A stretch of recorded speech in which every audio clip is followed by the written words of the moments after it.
and now we shall go and begin. And wow, already the chat wall is like filled up to the brim. People just having a chat among one another. It really is becoming like a major show. Okay, and I see we are going live right over here. That is wonderful. So, I think with all that said, let's go ahead and get this one started. Yes! Hello, ladies and gentlemen, and welcome to another exciting episode of AniMat's Crazy Cartoon Cast. How are you all doing, everybody here in the chat wall?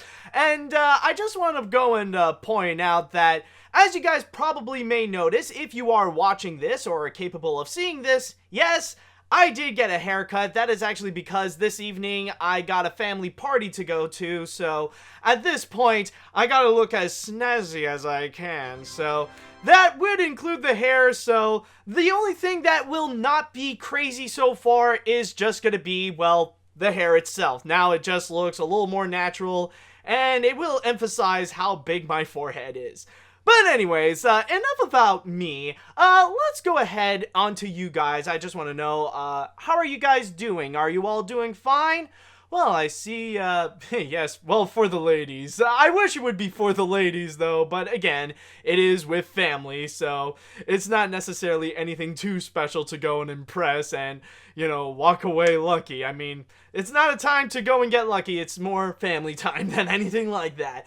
Alright, but, with that out of the way, I think we're pretty much all good, and I think we can go ahead and get things started. So, I would like to ask you guys, are you all ready for this episode of AniMat's Crazy Cartoon Cast? So, let's see in the chat wall, are we all ready?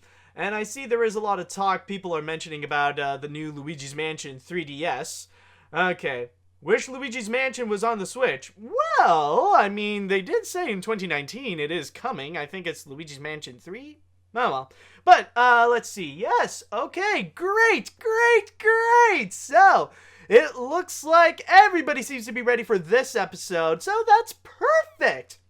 Now, let's go ahead and begin with our first story, which is something that I'm quite surprised that only now do we actually get to see at least something coming from this movie in general, because I'm going to be very honest, I keep hearing about this movie for so long, yet I was quite surprised that Disney didn't show us anything yet. This is often something that we have discussed here in AniMat's Crazy Cartoon Cast, but I would be expecting that maybe we would see like either a first clip or a first image sometime like a year before the movie's release, like before the summer would even begin.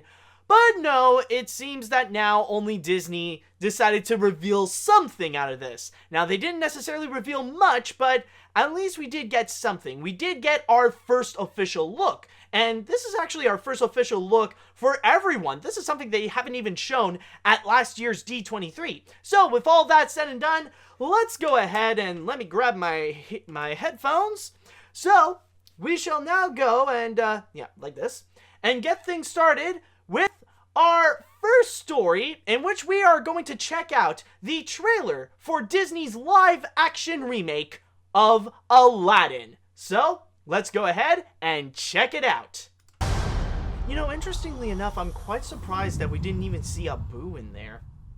But yes, as you can see, that was pretty much the 80-second teaser trailer and our first ever look into Disney's live-action remake of Aladdin, which is going to be coming out next May, or at the end of next May. Now, I will say right now that when I first saw this, I was honestly generally just, you know, like, my feelings towards this is pretty much exactly the same as it was when I didn't see it, or like, it was, like, honestly, my opinion towards Aladdin right now, or my intrigue, it was pretty much the same as it was before this teaser trailer came out. And that's mainly because from the stuff that we see right here, it honestly really doesn't give us quite a lot. It doesn't really give us much per se. At the most, what we just saw is just a few master shots of different areas, like Just to go, like, in a few shots right here, like, you see far in the distance in one shot, like, you see Agrabah on the side, and then, like, yeah, you do get that one shot where you see, like, the Cave of Wonders, and then afterwards, like, the one area that you would see, like, the area that is in the Cave of Wonders that actually holds the genie of the lamp, and then suddenly, right at the end, we actually see Aladdin trying to grab the lamp, and that's pretty much it. Other than that, it's a very, very minimal teaser trailer. But then again, I'm not going to go and complain about the fact that we didn't necessarily see much because, again, this is a teaser trailer. That's what it's supposed to do. It's just supposed to give us a little drop of what is to come. And especially this is something that's going to be coming out at the beginning of summer of 2019. Of course, they're not going to reveal everything just yet. And I mean, this is, as you can see, Misa Masood playing, I think that's how you say his name. I apologize if I got that wrong, but this is essentially what Aladdin is going to look like. Now, we didn't get any other characters. We don't see any other actors, how they are going to look. We have yet to see Princess Jasmine. We have yet to see Jafar. And the main thing, and probably the biggest selling point, will be the fact that we have yet to see Will Smith as the genie. So this doesn't necessarily set the official tone of how this movie is going to be. Because at the most, this teaser trailer really is trying to take itself seriously, but I can definitely say that in the coming months, they will emphasize Will Smith as the biggest selling point. In fact, if you do look right at the end when they were talking about, like, when you do see the credits, like, it actually really does set Will Smith as the main star of all this. Like, it even says right at the beginning here, Disney presents Will Smith Aladdin. Like, this is Will Smith's movie. Like, they're almost treating it as if Will Smith is actually Aladdin. But then again, as you could probably tell, this is not freaking Aladdin. No, this is Aladdin, but this is not Will Smith. Oh, Mina Masood. Oh, Mina. Oh, fudge. Okay, sorry. So I did mess that name up. Okay, sorry about that. Sorry. Okay. But going back into this, yeah, like, honestly, it didn't necessarily present us much, and for me, if I want to go and fully form an opinion of how this movie is going to be, then I feel like we do need to see a little bit more than just this. But I will give it, there are some cool things about this, and some good things that this teaser trailer did present. Like, one thing I will say is that this teaser trailer is actually better than the one that we got for Venom. Because if you remember the Venom teaser trailer, that one was actually really controversial because we didn't even get to see the star character. We don't even get to see Venom. Whereas this teaser trailer, on the other hand, at least it did give us a few seconds of Aladdin, of our title character, and one of the most iconic moments of Aladdin trying to get the lamp. So at least it did give us a tiny bit of that, so I'll give him credit for that. And I will say, another thing that is actually really cool, and it is quite a surprise, is actually hearing Frank Welker coming back in order to reprise his role as the Cave of Wonders. Let me just go and just back that up a little bit, just to make sure I can hear that right. Let's see now. Just listen a bit.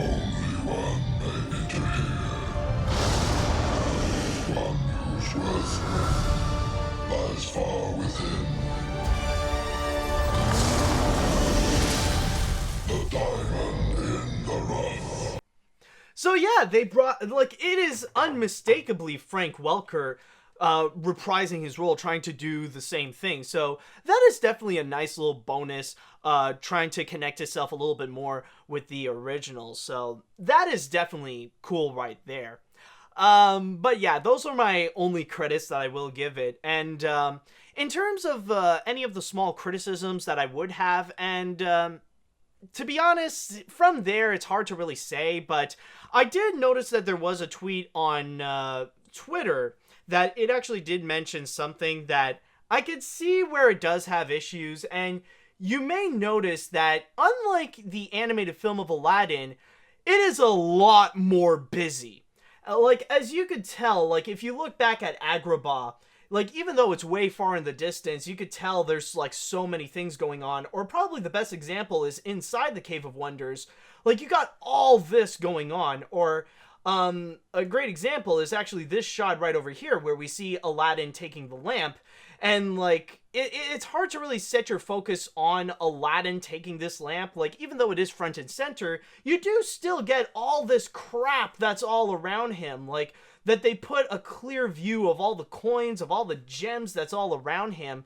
It does feel a little too busy, that they're putting in too much happening in one screen at the same time. So, yeah, I can see where it does fall flat visually, where they're really trying to bite more than they can chew and try to do so much happening at the same time, like so much with textures, so much with the background, so much with the area. They're essentially doing a little bit too much in there at the same time. Even with the Cave of Wonders, like you'll see here, like it is far more detailed than what they did with the animated film. Like, if you do look at some screenshots or just some pictures that come from the Aladdin animated movie, you'll notice how things are a lot more simple than what you see here. That there's not necessarily that much textures, but it does really put emphasis on where your eye should be. And in here, there's just so many things that are simultaneously happening at the same time, from all the different mountain ranges, like the little horses on the side. You see different characters, like you see Jafar that's over here, that, you know, honestly, it does fill the screen too much, and that could be something that can hinder the movie when it does come out in May. But I will say this, though. There is also one major surprise that I did have when watching this. Like, of course, there is the factor of Frank Welker reprising his role as the Cave of Wonders, but it's actually right at the beginning right over here, or, like, after you see, like, the sand and all this, like, orange, gold, yellow glow. It's actually right here. Like, after you see from Disney, is actually this guy here. Like, I'm sure you could tell.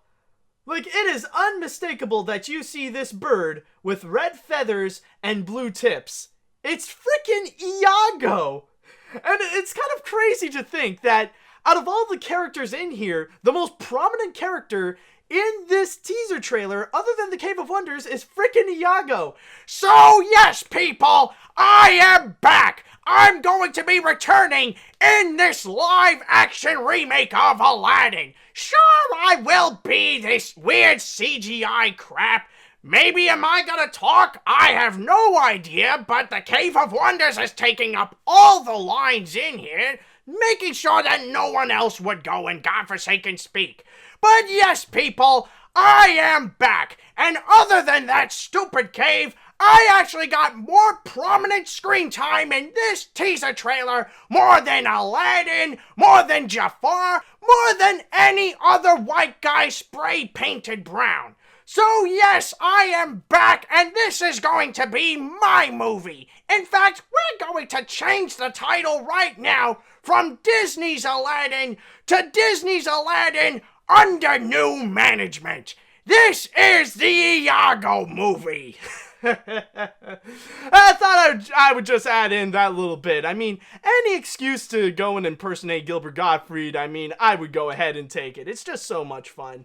Okay, but yeah, overall, I would say with this teaser trailer, it doesn't necessarily show me a lot. I'm not 100% sure if this really did pique any of my interest, or honestly, this teaser trailer didn't necessarily change my current mindset on how this live-action remake of Aladdin is going to be, because it didn't necessarily show us that much. It's really minimal. Like, if it really wants to get my interest, if it really wants to get my attention, it needs to do a little bit more than this, and probably they will do so in the following months, but I don't know. For now, I just feel like I look at this and it's just like, okay, so this just tells me that this exists, and that's pretty much it. I would probably need a little bit more to really form an actual judgment if I would be intrigued to go and check out this movie or not. So that's overall my feeling with this teaser trailer right over here.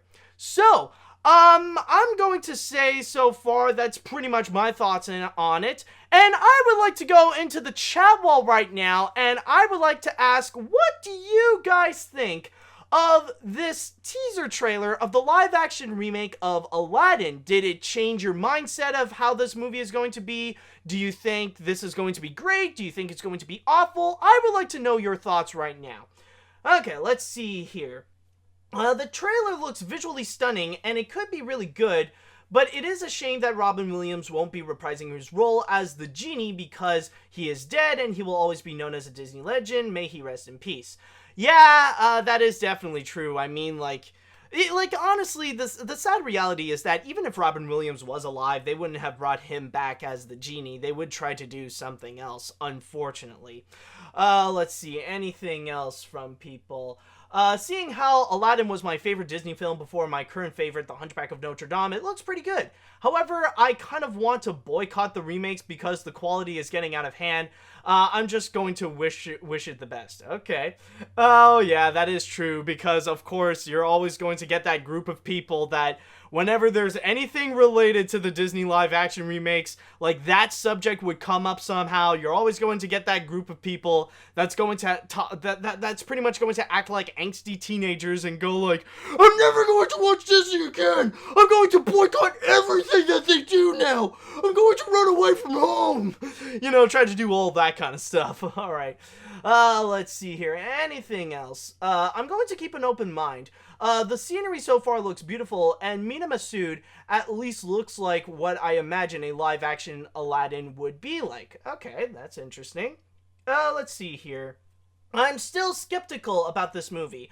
I'm worrying if Disney or Guy Ritchie, the director of Sherlock Holmes and the King Arthur movie, messed this movie up, even with Will Smith's involvement as the genie.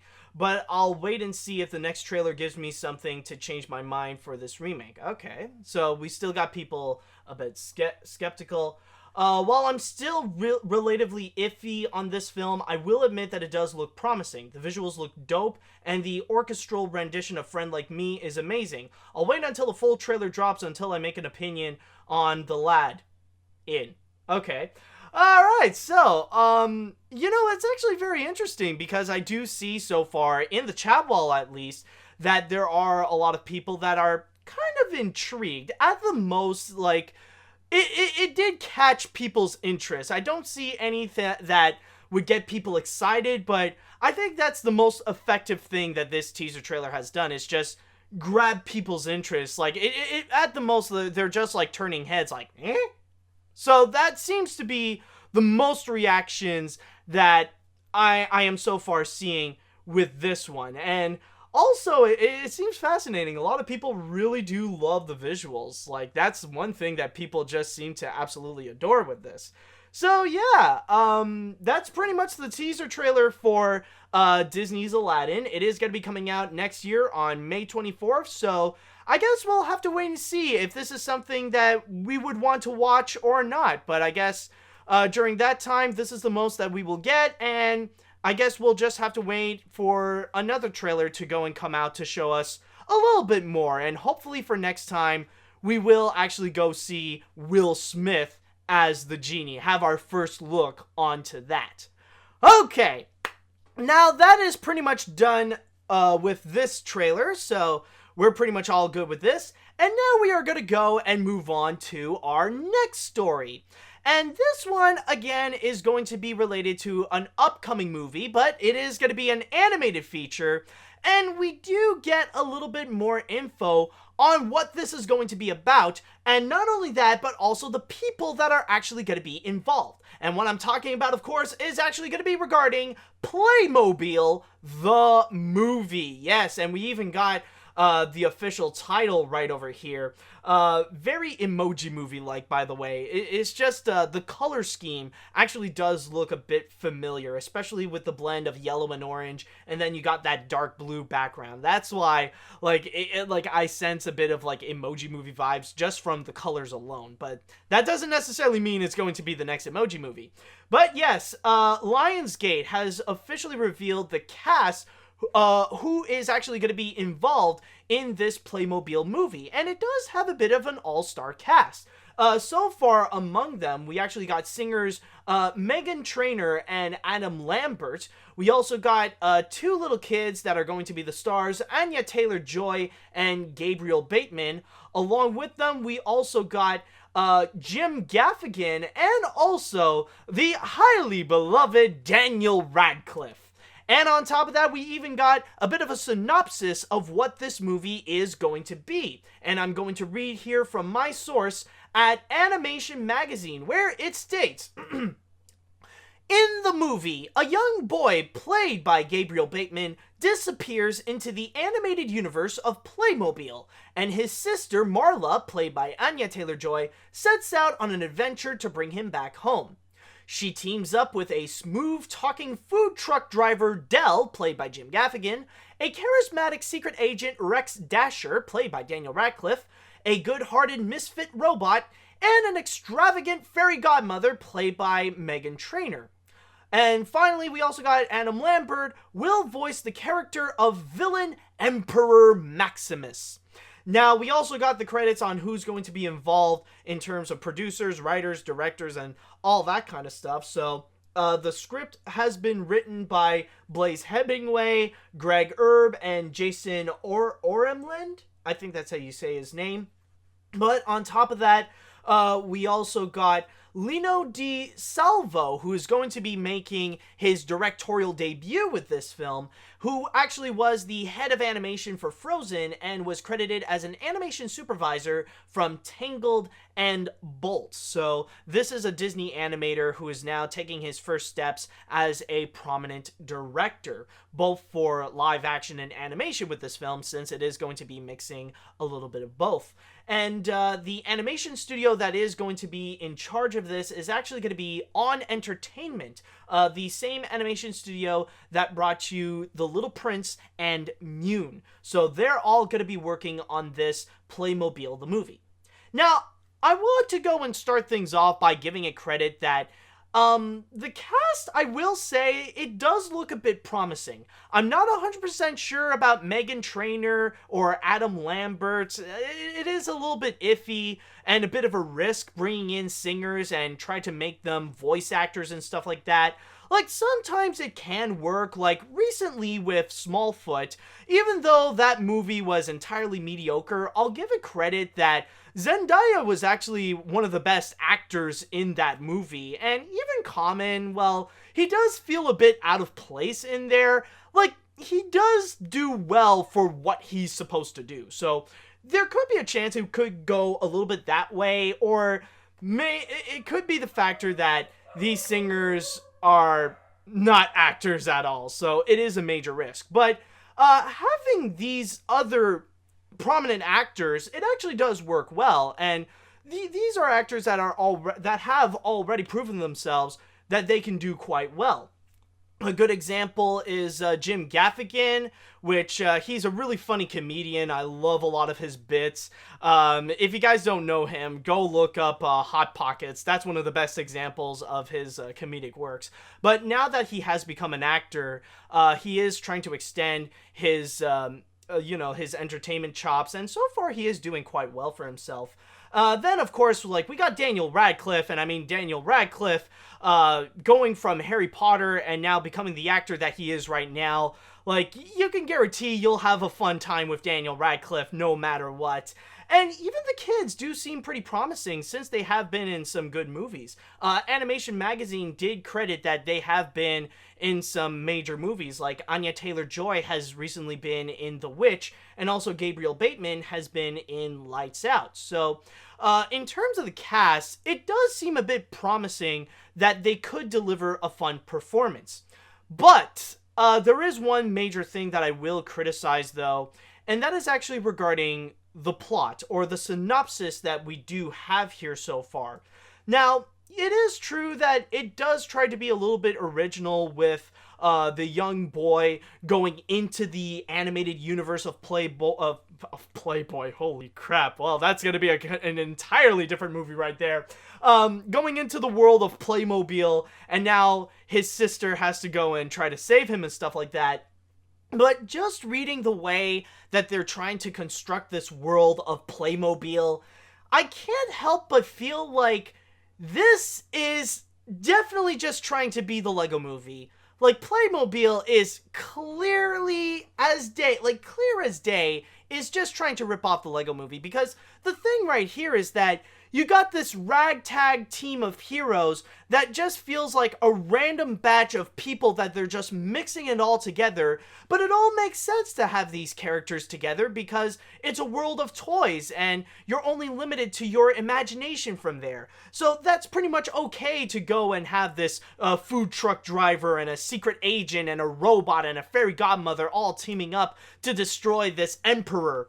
Like, in that regard, it feels exactly the same way with how they build up the world of the Lego movie, where you got this average guy who then suddenly teams up with this secret agent, a shaman, a unicorn cat, and Batman, out of all people, to go and fight this evil lord. Which, ironically enough, the thing is, that's another comparison with Playmobil and the Lego movie, is that in here, you got an emperor. And in the Lego movie, you got a lord. Well, technically you got two lords, because one lord is the villain of the movie and the other lord is the director. But other than that, you can definitely tell the direction that they're going. It is evident that all they're doing is just copying the Lego movie, and especially when this is a movie that is based on a toy line, a very prominent toy line like Playmobil, where they really did extend its toy line where it can go in many different places and it's set in different worlds and all that kind of stuff. Like, it's really going into the same direction, and even in a creative level, you could tell this is just trying to copy the Lego movie in a sense. So that's where I really am the most iffy. But I am trying my best to keep an open mind, and that's why I'm saying that at least the actors, they are pretty promising. And even though, yeah, it would seem like a Lego movie ripoff, but hopefully in the execution, they would actually be capable of going out and trying to succeed to become its own movie so that it can break audiences' expectations and actually turn out to be good. Who knows?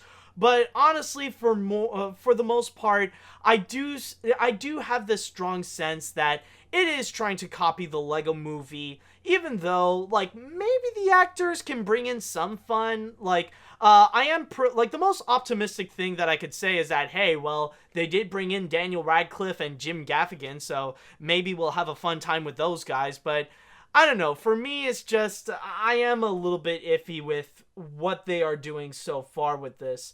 I don't know if they've officially released a release date regarding Playmobil. I think it's coming out either in 2019 or in 2020. Like, it's going to be coming out in a year or two or something like that. But for now, this is all we know.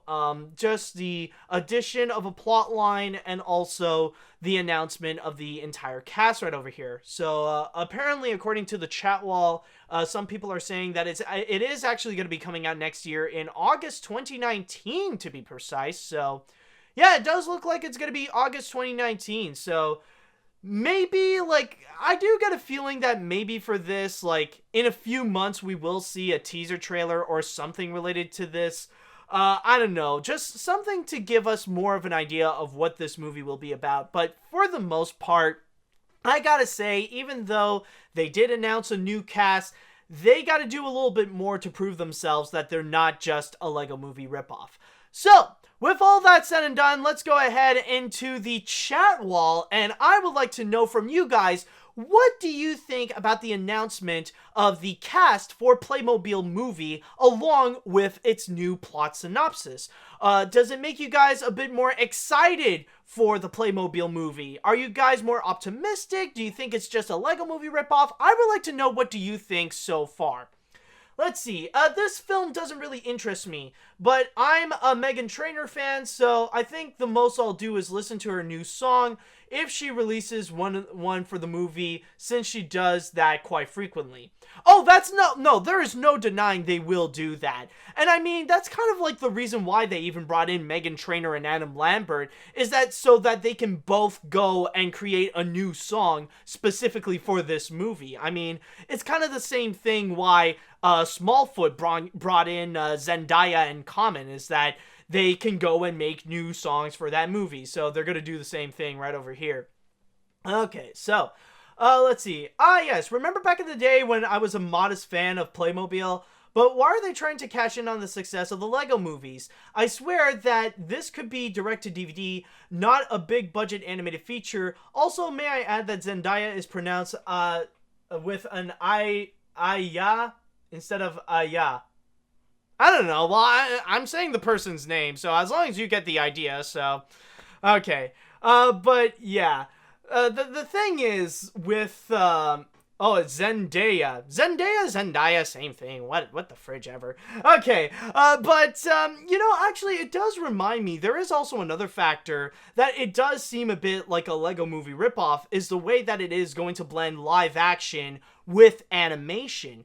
Because the thing is, right here, is that they are trying to do live action parts with the world outside of Playmobil, but once they are in the world of Playmobil, that's when things are going to get animated. It's pretty much the same thing with the Lego movies, with how they already presented in the first Lego movie, and also with the Lego Ninjago movie. So it's honestly something that I'm not 100% sure that this is either something that they want to take seriously as its own feature, and it'll definitely have to do so much in order to not feel like a Lego movie cash-in. So that's another element that I would like to add into that. Oh boy. So, a lot of people are going crazy over how I pronounce Zendaya. Oh boy, that sounds like fun. Okay, so I think from there, it looks like everybody is pretty much good with this story right over here. So, I think now we can go ahead and move on with our next story. And sadly, I might have to put the town a little bit lower right now because, sadly, this is regarding someone who has unfortunately passed away.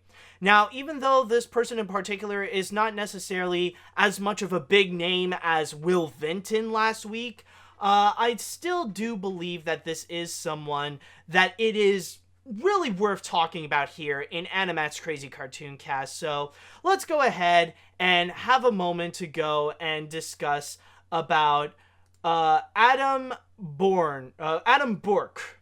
Yes, and sadly, this week, animator Adam Burke has passed away, which has officially been confirmed by Brad Bird's Twitter account, in which he has stated, Adam Burke did stellar work on every animated feature I've made.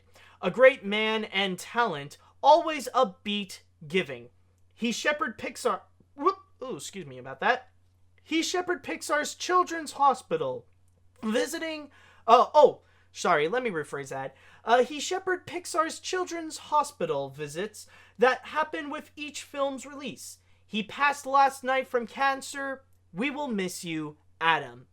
And that's kind of the big thing with Adam Burke, is that if there is something to really go and emphasize in terms of his works, is that he really was Brad Bird's right-hand man in animation, in which he would go and work on every single movie or at least every single animated film that Brad Bird has worked on, which includes the Iron Giant, both Incredibles films, and there was a picture right over here. Let me go and show it to you. Brad Bird even put up an example of the kind of work that Adam Burke has done. In Incredibles 2 recently, he actually did the animation for when Mr. Incredible would read the little story of the Doozles to Jack, and then suddenly he's sleeping himself. So that's a little, just a snippet, a little example of the kind of work Adam Burke has done. But yes, he has worked on all of Brad Bird's animated films, like The Iron Giant, both Incredibles films, and Ratatouille. But that's not the entire story of what Adam Burke has done in animation. Reading from my source here, once again from Animation Magazine, it has stated that Burke got his start in animation in the 1990s, working with industry icons Don Bluth on Thumbelina and A Troll in Central Park, Richard Rich on The Swan Princess and its sequels, and for Warner Brothers on Space Jam. Following Iron Giant, he went to DreamWorks Animation as a key character animator on The Road to El Dorado, Spirit Stallion of the Cimarron, and Sinbad, Legend of the Seven Seas. Burke also worked on Blue Sky's Robots. The warmly remembered artist relocated to Pixar in 2003, where in addition to Bird's projects, his feature credits include Cars 1 and 2, WALL-E, Up, and Toy Story 3. So that's all in terms of the stuff that he has worked in animation, and has done a variety of different projects, whether it be for Don Bluth, whether it be for the hand-drawn projects at DreamWorks Animation, or his biggest work, or like his biggest contribution would be working for 15 years at DreamWorks Animation, doing all sorts of different projects, from The Incredibles to Cars to Toy Story, even some of the legendary ones like Up and WALL-E. But that wouldn't be all. There are also plenty of other animators that want to go and express their condolences and also a little bit of their own memories related to Adam Burke. And I'm going to be breaking my own personal code, but this is just for the sake of this. But Cartoon Brew actually did collect a series of tweets related to Adam Burke and all the animators who remember fondly of their time with Adam Burke. So just gonna go and read some of these right here. Andrew Gordon: I lost a good friend. Adam Burke was the most humble, talented animator. Never once did he complain because he knew how precious life was. I will miss him. Condolences to his family. Shiyunk. It says here, Adam Burke was my mentor at my internship at Pixar. He was one of the kindest and giving people I met there. Kat Hicks: it's a dark day at Pixar. We love you, Adam. We also got Jay Ward. No, not the same Rocky and Bullwinkle Jay Ward. Another Jay Ward. A sweetheart of a man at Pixar. Remembered by Brad Bird. Godspeed, Adam Burke. We also got Dice Susumi. One of the most beautiful human beings I came across in my limited time with Adam during my time at Pixar. Rest in peace. We also got, well, I'll read you one more. First Bloom. Adam Burke was such an amazing, awesome man. He helped me a lot. Many Pixar friends and myself became professional animators because of Adam. I will miss your big hat, hero. Oh, I will miss you, big hat hero. Sorry, didn't read that correctly. But as you could definitely tell, Adam Burke is not someone who is known or who is beloved related to his works. It's not related to the stuff that he brought out to the world. It's not necessarily the fact that he did work on big projects such as The Incredibles or Toy Story 3 or Road to El Dorado or The Iron Giant and stuff like that. His contribution and the reason why people loved him so much is actually what he did within the studios, what he did within DreamWorks or within Don Bluth or within Pixar and all that kind of stuff. The way that he would want to go and help out others and bring out this optimism and this kindness that not many people would get, especially in the animation field. That is his biggest contribution. That is the big thing that people will remember Adam Burke. Not necessarily as an animator, but as a person, helping animation to become a more positive and more team-working-like environment, that we're all in this together, and that this is a guy that really wants to go and help out not necessarily the projects, but more the animators, for more themselves to be better. And you could definitely tell by these tweets that are on Cartoon Brew that this is a man who has affected their lives personally. This is a man who would go out of his way to make sure that these individuals, these animators in particular, can be the best they can be for their job. For really to make animation more of a fun-loving community, to really emphasize what animation is all about. It's about the fun. And Adam Burke is one of those people that really wants to emphasize that within those studios, to really set out a great example of it, to help out with their projects, to go and have fun with the stuff that they are doing. And that's who Adam Burke is. Maybe not the biggest name out there like Don Bluth or Richard Rich or Brad Bird or any of the people that they mention here in this article on Animation Magazine or Cartoon Brew. But it's within the studio that he wants to do his best to make those places a positive environment. And it's people like Adam Burke that makes animation a career worth pursuing.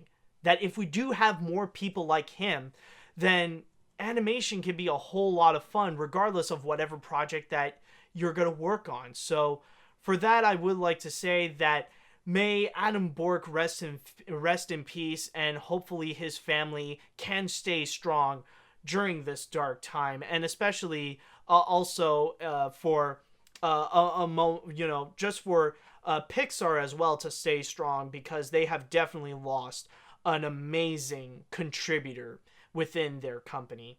So with that said, even though you guys may not necessarily know who Adam Burke is, I would like to go into the chat wall and would like to ask, what do you guys think about Adam Burke in general? Would you guys like to have a few words related to the man?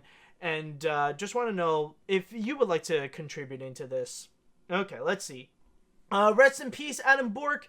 You will always be remembered for working on some of the most beloved animated films of all time. He will be remembered as an animator who stood up for what is right. Thank you, Adam. We will always remember you. All right? I think it's awesome. He worked for some of my favorite animated movies like The Road to El Dorado, Ratatouille, and The Iron Giant. May he rest in peace. Burke's works... excuse me. Hold on a sec. Okay, just to make sure my stomach can work with me. Burke's works on not only Brad Bird's films, but also on other films he's been associated with are good examples of animators at the top of their game. Godspeed, Adam Burke. Gone but never forgotten. If only we can get Matt to stop pronouncing his surname like Swedish chef's gibberish. Seriously, Matt, you really can't pronounce anyone's name right. Oh my god. Yeah, that is kind of true, actually. I never really thought about that, but you know, sometimes, like, they're not necessarily easy to say, so we are here to honor the legendary animator, Adam Burke. Oh, boy. Yeah, I never realized that, like, I actually went in that direction, but, like, how do you say that? B-U-R-K-E. I thought it's Burke, but I don't know. I'm just rolling with the punches right over here. I mean, Zendaya, Adam Burke. I mean, do we have any other names? I can mispronounce them. Go ahead. Come on, try me. Okay, but anyways, going back into what people are saying. I love that he worked on movies like Robots, Iron Giant, Ratatouille, and The Incredibles. Rest in peace, Adam. Let's see. As much as I appreciate his works on animation studios, Adam Burke will be missed.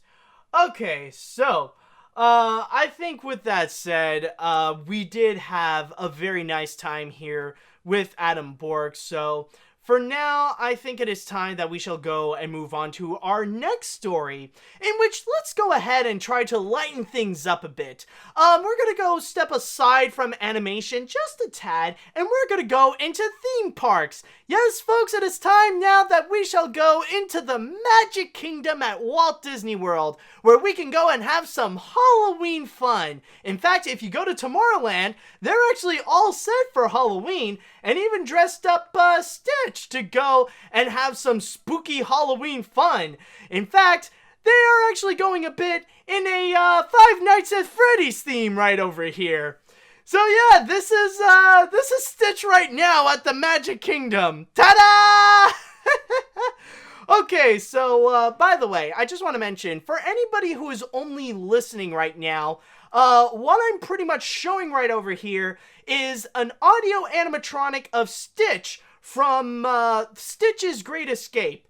And in its current form right now, it is not in good shape whatsoever, because it looks like Disney has already taken away a lot of pieces from it. Like, its skin is completely removed. You can only see the robotic shell of Stitch. Also, they took away his eyes, and they also took away his nose. So, yeah, it is kind of a frightening sight to see.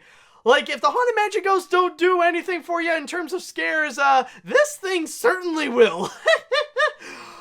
Okay, but with that said and done, what is the news story related to this? Well, I can pretty much say right now, and this is pretty much coming from WDW News Today, that I think it's pretty much official that the attraction Stitch's Great Escape at Walt Disney World is officially closed. This was something that WDW News Today has already reported all the way back at the beginning of this month in October. And from there, they have already stated that the ride is pretty much dead. The attraction, for a few years recently, like, it was only open seasonally. Like, when there were a lot of people at the Magic Kingdom, that would be the time they would go and open Stitch's Great Escape. But the last time the attraction was open in general was back on January 6th of 2018, and since then, they didn't open the attraction at all. In fact, for the most part, what they did is just transform the area into a little meet and greet where you can go and take photos with Stitch and get autographs, and it's not the Stitch animatronic, but rather more like a costume person dressed up as Stitch and stuff like that, so that's more the big thing. And on top of that, they have also mentioned that the Stitch animatronic is not just the only one that they have removed. So I'm just going to read from my source as it states right over here. Sources indicate that the audio animatronic characters from the second pre-show room of Stitch's Great Escape and formerly of the extraterrestrial alien encounter have already been removed from the building and torn to pieces. Sadly, Skippy, the last surviving untouched figure from Alien Encounter, has reportedly already been destroyed to be used for parts by Walt Disney Imagineering. Sure, he could have been repurposed as a complete piece elsewhere, but I guess being a beloved and interesting piece of Walt Disney World's history will only get you so far. If you need more solid proof, the holding pen outside of the attraction's first pre-show room was also removed to make room for more stroller parkings. So that's pretty much the big thing. It's essentially a big confirmation that Stitch's Great Escape is pretty much closed down. And the reason why this subject in particular is interesting to discuss is mainly because Disney said legitimately nothing about this. Nobody knows regarding the fate of Stitch's Great Escape. We always thought that maybe for a long time, Stitch's Great Escape would always be a seasonal attraction and nothing more. But it seems like right now, because of the current, the current stance of the main star, like the star animatronic, it's pretty much torn to pieces right now. I think this is pretty much a confirmation, without Disney saying anything, that the ride is pretty much over. And honestly, maybe it would be for the best that this Stitch ride is pretty much down and out. Because here's the thing, honestly, when you hear the subject about Stitch's Great Escape, it's mostly in common with some of the most hated attractions made by Disney. Now, the thing with Stitch's Great Escape is that beforehand, it was actually, as I stated before here, the ride used to be something called Extraterrestrial Alien Encounter. And it's pretty much something like Stitch's Great Escape, but except it's actually meant to be a scary attraction, where you're pretty much stuck in this room with an alien on the loose that could actually kill and eat people. So that's pretty much the big thing. But that attraction had to be taken down because parents were complaining that it was too scary, even though it was a beloved attraction by millions of people. So Disney decided, you know what, Lilo and Stitch was a very successful movie for us, so let's go and capitalize on that success and just replace the whole aesthetics so that now it would become Stitch's Great Escape. And from there, it's pretty much used nowadays as the most prominent example of why the theme park community absolutely despises any sort of change whatsoever. Like, if Disney would do a complete change, rather it be like just the change of a theme but keep the same ride, like from Tower of Terror to Guardians of the Galaxy Mission Breakout, or even if it's just changing one small scene in a ride that you would only see for less than a minute, like the auction scene from Pirates of the Caribbean, of course, it would cause some massive controversy. This is why the subject of change is something that is really up for debate and why people are so emotionally attached when it comes to this subject in theme parks like either Universal or in Walt Disney World like this. They would often bring up stuff like Stitch's Great Escape as an example that change would often mean massive downgrade, where extraterrestrial was so beloved by people and now it's been reduced to Stitch's Great Escape, where it became the same attraction except it's not scary at all, and Stitch is just running around making gross humor. Like, at the most, instead of the alien just being next to you and you can hear him hissing on the side, just going like, no, you know what they replaced that with? Stitch burping. Yeah, that's what we need, just a burp. In fact, you may remember back in the old commercials where Disney legitimately stated that Stitch's Great Escape is actually the most attraction at Walt Disney World. And finally, for once, a burp is actually welcome in the AniMat's Crazy Cartoon Cast. But yeah, that's pretty much the big thing, is that it is a hated attraction, Stitch's Great Escape, and it was there for so long because they didn't necessarily have an idea of what to go and replace it with.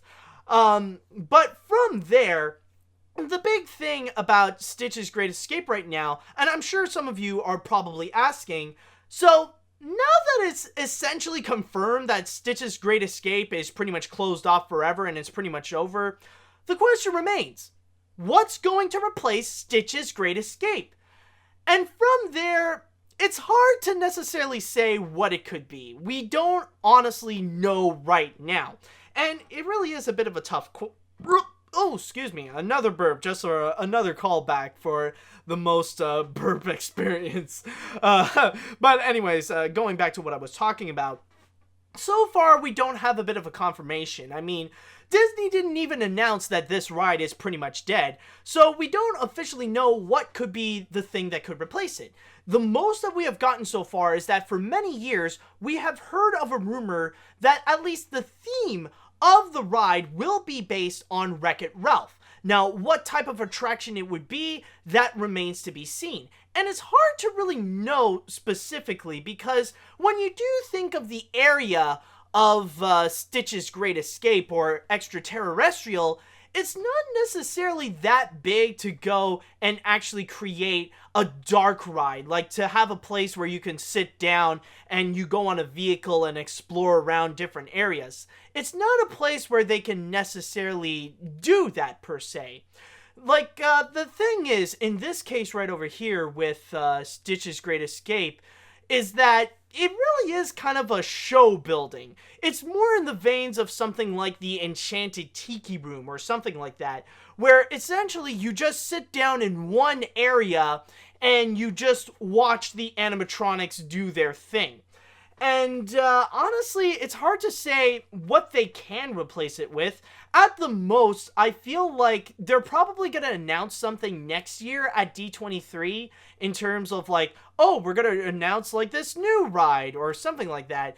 It's hard to actually know what they are going to do with it, if they're just going to do a show with animatronics or they're going to do something completely different with it. So honestly, for now, it's going to remain a mystery. And even the aspect of Wreck-It Ralph is just something that we're not 100% sure of what they can do. For now, all I can say is just wait and see. But I will say, if there is one positive thing that I can give to Stitch's Great Escape is that, at the very least, it is kind of sad to see the Stitch animatronic in its current state right now, because that Stitch animatronic, that was actually pretty good. It did seem actually pretty lifelike and really close to actually taking the animated film that was on the screen and bring it to life this way. That Stitch animatronic, it was actually really good, regardless of what you think of the attraction. So that's the most I could give it to it, and that's why it is kind of sad to see the Stitch animatronic in its current state. And I know a lot of people might have some nightmares by looking at this dead Stitch animatronic, but I will say that as an Epic Mickey fan, I am kind of used to seeing this form of imagery. I mean, this is something that you could directly see from the Wasteland. So this is you got Scrap Goofy, you got Scrap Donald, and now you got Scrap Stitch. Okay, so with that said and done now, I think that's pretty much all that I can report on Stitch's Great Escape. So I would like to ask, what do you guys think about the closing of Stitch's Great Escape? Are you guys gonna miss that attraction? Are you guys happy that it's pretty much removed? I would like to know what you guys think so far. Okay, so let's see. Oh my god, is that picture of Stitch after the rocket crash from space to Earth in the first Lilo and Stitch? Because if that's the case, good job, Disney. You made a character look creepy. That could be, I don't know. Let's see now. Even though this dead, creepy animatronic of Stitch would be an excellent fit for a Five Nights at Freddy's setting, but it is sad to see this ride to get dismantled in the process. Seriously though, it looks really creepy, and it looks like it wants to attack me in my dreams. So yeah, I actually do see a lot of people mentioning about, that's kind of like the biggest subject right over here. It's Five Nights at Freddy's with Stitch. Alright, but anyways, going back over here. Is this how they're making the Five Nights at Freddy's movie? Because if so, I'm already terrified. I would be down for a Wreck-It Ralph ride though, maybe one based on Ralph Breaks the Internet. Otherwise, Matt, you go ahead and continue the stream. I gotta go and get some new parts, or get some new pants. Oh! Well, I mean, you don't have to. I mean, that's the thing. If you're coming in and you're gonna be freaked out about this, just do like what Deadpool would say. You gotta come in and wear the brown pants. If I bring you something else like this, bring in the brown pants. Just to be safe. No one will ever know. Just make sure they don't have a nose. Alright, let's see now. Frankly, to me, that Stitch animatronic doesn't frighten me as much as fascinating. The work that is put into the building is quite amazing. Plus, I may not have gone to Disney World, but from hearing about it, I'm glad I didn't get to experience it. Okay, yeah, so... yeah, I think, with all that said, though, a lot of people, the biggest subject right over here is obviously Five Nights at Freddy's. But yeah, I think with all that said and done, I think we're pretty much good with Stitch's Great Escape. And now, with all that said, it is now time that we shall go and move on to the grand finale. Yes, we are going to go into our final story, and it is actually going to be a bonus miscellaneous. And this is honestly a very fascinating subject to go and talk about, because this is a story that pretty much is the biggest movie news of the week. It is something that a lot of people have been talking about. It is a pretty controversial move, but for now, it does seem like Gunn has been converted to the DC world. Yes, folks, it is official. James Gunn is working on Suicide Squad. So the big thing is that this week, James Gunn has been hired by Warner Brothers in order to go and write the script for the sequel to Suicide Squad. There is no official word regarding if they are going to also hire him as a director. For now, that position has pretty much been open so far, but there is a strong possibility that if he has done a great job with that script, then he could also step in to be the director. And on top of that, I would like to also mention that what is going to be very fascinating with the movie that he is going to work on is that it might not necessarily be a sequel to the 2016 movie. So, reading from my source here in The Hollywood Reporter, studio sources say that Gunn is not developing a sequel per se, but a brand new take on the DC property, which features DC villains Deadshot, Harley Quinn, the Joker, Captain Boomerang, and Killer Croc, who are forced into serving for the government in exchange for lighter sentences.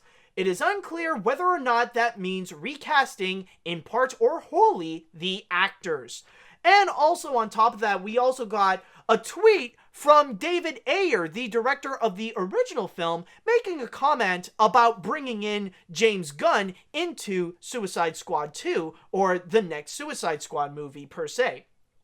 He actually stated here, "I think it's an incredibly brave and smart move by the studio. James is the right man for the job."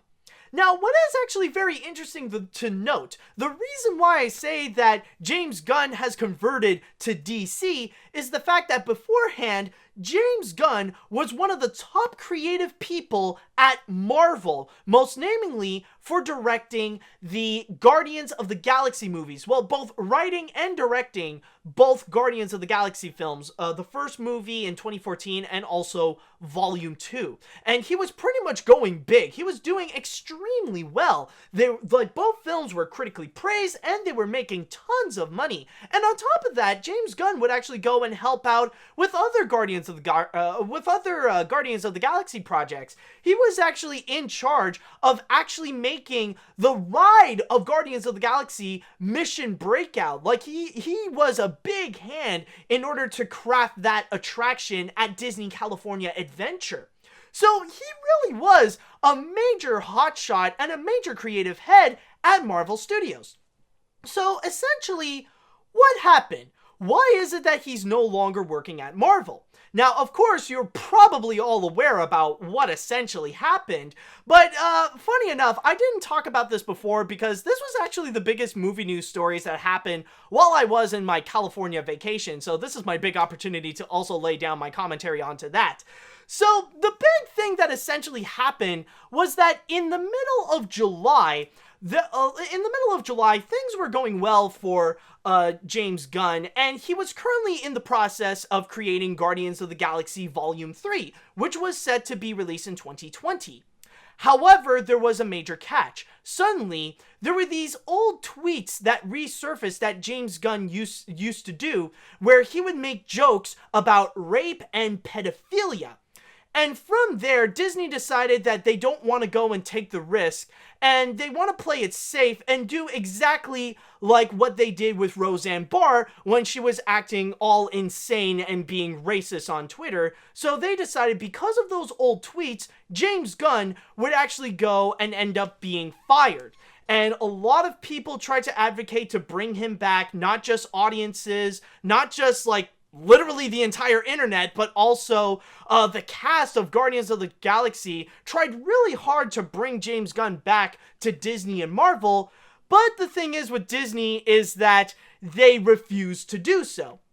Now, the thing is, I also would like to add about the reason why those old tweets have randomly been resurfaced. Because there is a very interesting story, and this is part of the reason why that news story right there is so controversial.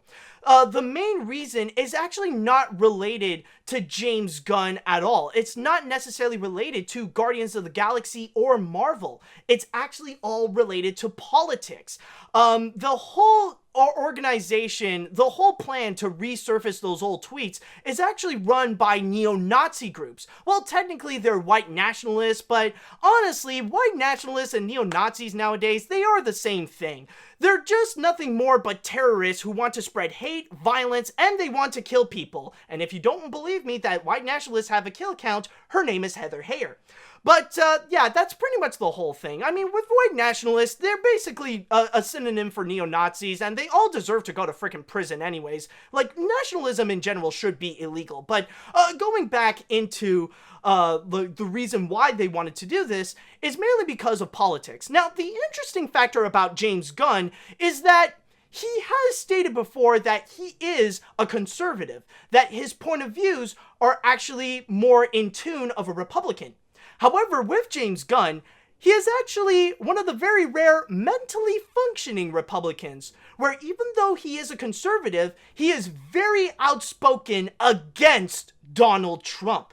Like, this guy right here knows for a fact that Donald Trump is an unfit president and that all he's doing is just dividing the country, spreading hate, and pretty much ruining everything that the forefathers have done to build America by just spreading fascism everywhere. Like, it's justifiable to compare Donald Trump to Hitler at this point, especially when he's doing things like dividing the people and making concentration camps to get rid of all brown people and putting kids in cages and stuff like that.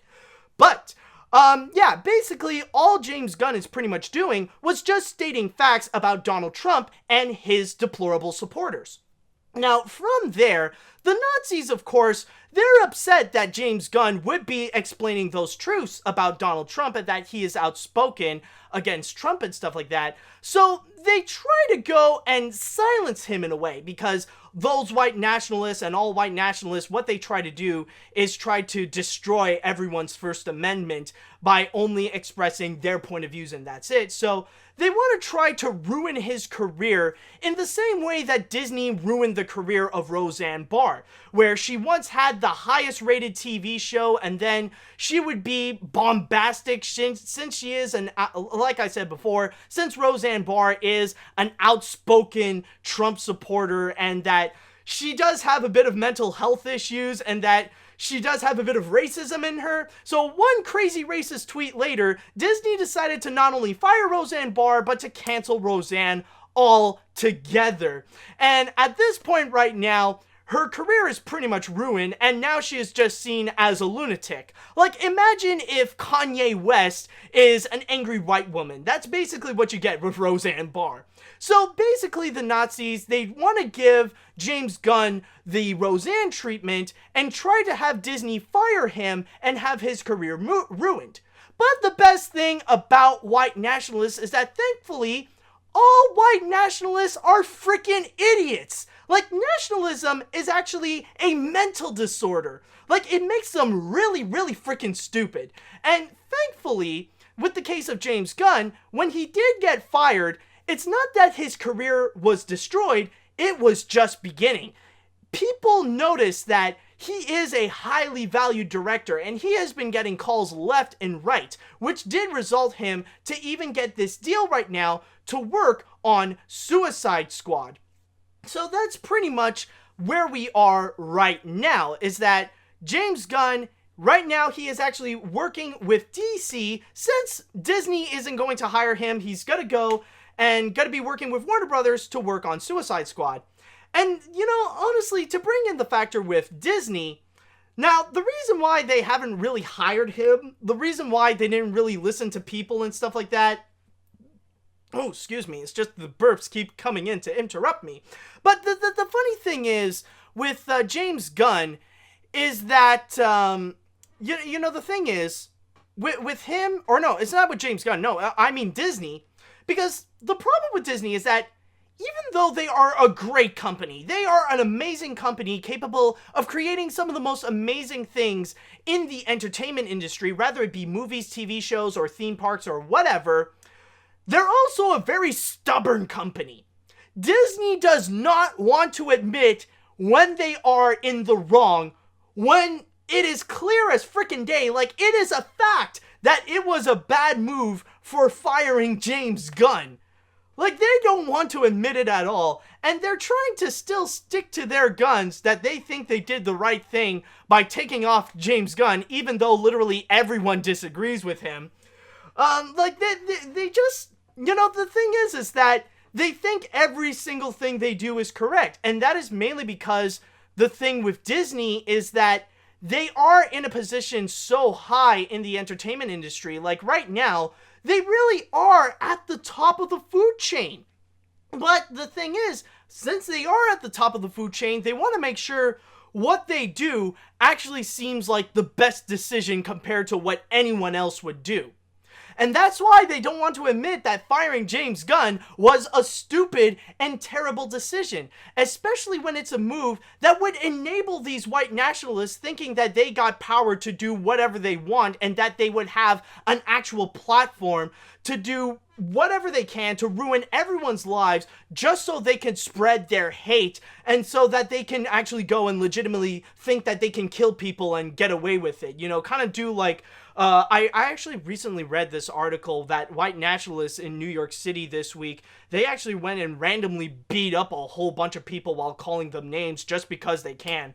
But yeah, that's kind of the reason why Disney still refuses to this day to bring back James Gunn to work on Guardians of the Galaxy Volume 3. In fact, I wouldn't be surprised if at this point Guardians of the Galaxy Volume 3 would pretty much be canceled.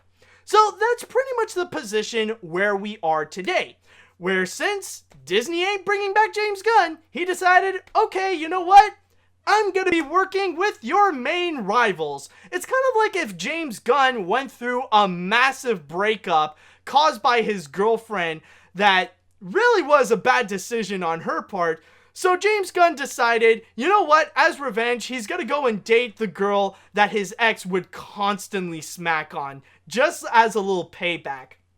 And going back into the aspect of Suicide Squad right over here, yeah, I think honestly, I don't think this is a great decision. I think this is like literally the perfect decision for Warner Brothers to bring someone like James Gunn in order to make Suicide Squad. Because when you do think of the 2016 Suicide Squad movie, that film right there is essentially a movie that's really trying to be Guardians of the Galaxy. When you do think about the way that it tries to build itself, it really is trying to be the DC equivalent of Guardians of the Galaxy, especially when you do have these ragtag team of comic book characters that would have a criminal record and that they're sent off to go and try to save the day. That's essentially the main plot with both films, and that's what they wanted to do with Suicide Squad, which is why that film has a bit of a lighter tone than something like Batman v Superman: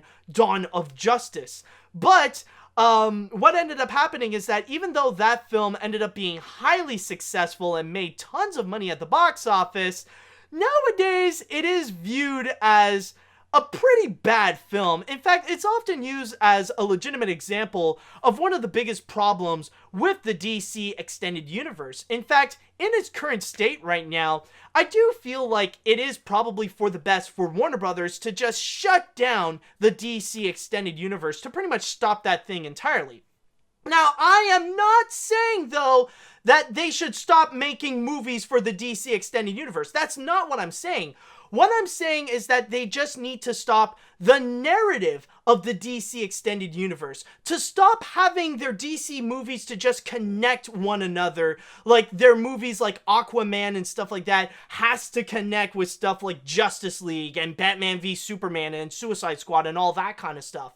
They can still keep all their DC movies that they're currently making right now. They can still keep doing all of them, but they don't have to connect to one another. They can just be their own individual movies. And I think Warner Brothers will have a much better and more successful time if they just make solo DC movies. They don't have to make an entire cinematic universe, all of them. So at the most, I'm just asking for just a minor change so that they don't have to make this big cinematic universe, is all that I'm asking.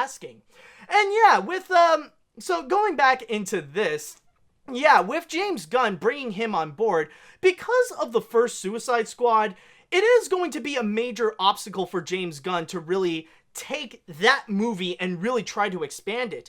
But you know, the most interesting thing is that what is mentioned in this Hollywood Reporter article is that there is a strong possibility that this sequel might not even be a sequel. It could actually be a reboot, and it could actually be something that this franchise actually does need, so that it could step back from the mistakes that they have done in the first film in order to really expand itself, to really have a fresh start, to try something new, to have a new interpretation of characters like the Joker and Harley Quinn and all that kind of stuff. Maybe even recasting could be the best idea, you know, so that we can have a different image than the Jared Leto Joker where he has like damage written on his forehead. Or like maybe we don't necessarily need Margot Robbie as Harley Quinn and stuff like that. Maybe we could have a new cast altogether to create a new Suicide Squad. That could be a possible idea over there. But if they are actually going to do a legitimate sequel on there and actually make a follow-up to the 2016 Suicide Squad, I think James Gunn is going to have a major obstacle, but it is going to be a big test for him as a filmmaker to see if he can actually take a piece of crap and actually turn it into gold, that it could actually end up being as critically praised as Wonder Woman. Who knows?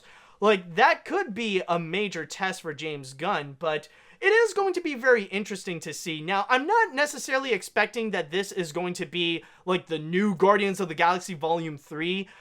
For now, it is honestly a very interesting move on Warner Brothers' part, and I will say, I do agree with David Ayer saying that it is a very smart move, what they have done for Suicide Squad, and yeah, they honestly could not get anyone better than James Gunn for this, but honestly, I do feel like we will have to wait and see with how they are going to build up Guardians of the not Guardians of the Galaxy, to see what they are going to do with Suicide Squad. So, yeah, honestly, it is a bit of an intriguing move. Honestly, like, this thing right there, it got me more intrigued for this new Suicide Squad film, more so than what the teaser trailer for Aladdin has done to get me intrigued onto that. So, honestly, for me, I feel like we will, like, honestly, in terms of this Suicide Squad thing, regardless of what they will do with the movie, rather it be a sequel to the 2016 film, or if it is it is 2016, like, rather it, like, regardless of what they're going to do, rather if it's going to be a legitimate sequel to the 2016 film, or if it is going to be a complete reboot altogether, I will say, for me, I'll have a bit of a wait-and-see attitude, but the addition of James Gunn, you got me intrigued. Now, even though I'm not necessarily a major superhero fan, I will say I am a big fan of the Guardians of the Galaxy films. I really do enjoy them, so having James Gunn on board and try to do the DC equivalent of the DC equivalent of Guardians of the Galaxy, well, yeah, they definitely got me intrigued. So with all that said and done, I would like to go into the chat wall right now, and I would like to know, what do you guys think of Warner Brothers' move of bringing in James Gunn to write the script for Suicide Squad? Are you guys more intrigued by it? Are you guys still a little skeptical? And also, what do you think of the whole decision of Disney firing James Gunn for those old tweets? Let me know what you guys think right over here. Okay.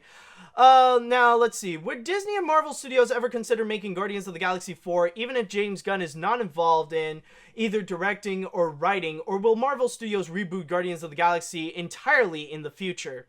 Honestly, not right now, because like, they are currently running the cinematic universe, and honestly, I am at the point where I do feel like it is, like, it's a bit unknown if they are even going to do Guardians of the Galaxy Volume 3. Like, I know that technically they do still have James Gunn's script, which they say that they are still going to use, but honestly, at this point, it's just a little iffy. Okay, I still don't find it making sense since James Gunn was immediately fired, yet John Lasseter, keeps his job for the rest of the year.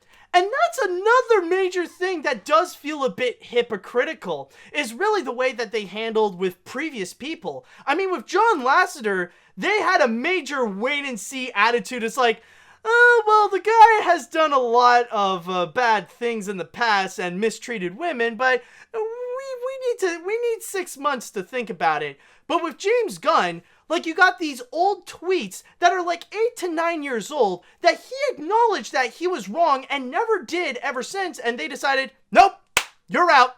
That's it. Nope, James Gunn, nope, get the fridge out. Nope, get out of here. Nope. Your Twitter shenanigans they're not welcome here. Let's see now. I'm glad Warner Brothers hired James Gunn to make the next Suicide Squad movie, because the 2016 Suicide Squad movie was really that bad. Even my mom hated the movie. Yes, Disney made a stupid choice for firing him because of his old tweets that no one, even Gunn himself, will not defend that. If the new Suicide Squad movie turned out to be good, then Disney should say something about regretting this decision. Good luck, James Gunn, making this movie. Yeah, and it is true. Like, yeah, and like, it is true. These tweets are wrong. They're definitely wrong. Like, making rape jokes and making pedophilia jokes, they're absolutely wrong. And that's another factor of why it's so controversial on the neo-Nazi part, because, like, those people who accuse James Gunn of doing that, every single one of them, like, when they try to portray that as a bad thing for James Gunn, when they try to attack James Gunn for that, they did the exact same thing. They're equally as guilty, which also makes them godforsaken freaking hypocrites. But I just want to say, into the factor of Suicide Squad, though, is that there is something worth mentioning, and yeah, I can understand why they are doing another Suicide Squad movie, because you gotta keep in mind, like, yes, it did make a lot of money, but there is also something else that you guys need to remember. We cannot just call it the 2016 Suicide Squad movie. We need to name it by its proper name. Academy Award winning Suicide Squad. Yes, you gotta remember, it won an Oscar, which Marvel has yet to do. So you just gotta remember, it's the Oscar-winning Suicide Squad that James Gunn is continuing its legacy. So just remember that, folks. All right. Nowadays, do we have any other questions? No? Okay. I think with all that said and done, though, I think we're pretty much good for this episode. So that will pretty much be it for this episode of AniMat's Crazy Cartoon Cast. So I just would like to say right now, I want to thank you all so much for either watching or listening, and I would like to thank the chat wall as well for interacting with this fun little experience. So hopefully next week we will have more crazy and fun adventures. So with all that said, thank you guys so much for watching and listening, and until next time, see you later, dudes!